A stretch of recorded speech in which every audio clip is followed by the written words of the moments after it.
Marriage is appointed by God. The church believes that marriage is a gift of God in creation and a grace in which men and women become one in heart, mind, and body.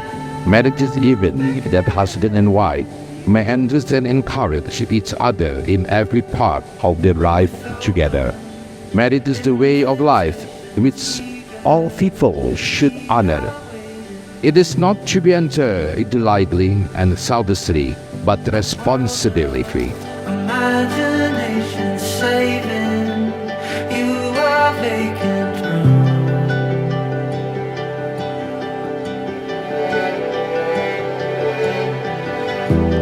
While the angels reach out with the wind and draw. Įgimtautė, be galo džiaugiuosi tik su tavimi šiandieną dalindamas šią ypatingą akimirką. Prieš daugiau nei 7 metus susipažinome didelę netikėtumo dėka ir nugalėjome atstumą, ko pasekoje mūsų draugystė tapo dar stipresnė.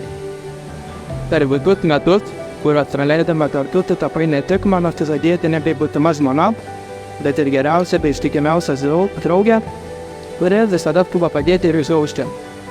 Ir žadu tave ir toliau labai mylėti, lepinti ir džiaugtis tavimi kiekvieną akimirką praleistą kartu.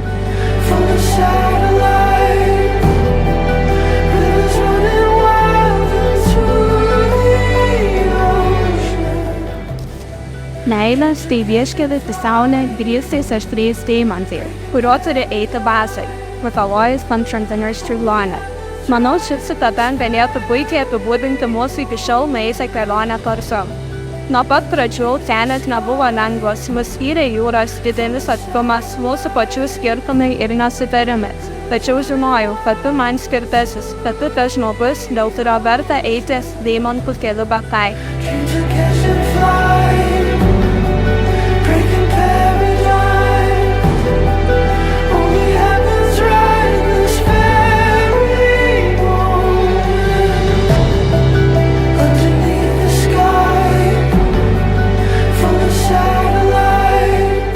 Gintautė, labai džiaugiuosi, kad tu esi mano žmona. Kaip ir prižadėjau per mūsų vestuvės, visada tave labai mylėsiu, svarbiausia lepinsiu ir džiaugsiuosi su tavimi kiekvieną akimirką.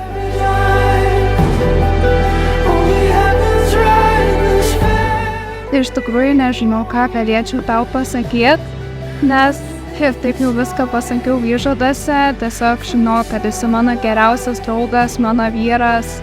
Labai tave myliu, be galo myliu ir visada mylėsiu, nesvarbu, ką be pasakytum, ką be padarytum. Jeigu pykstu, žinok, kad ir per visus pykčius vis tiek labai tave myliu. Tai bučkis tau, myliu.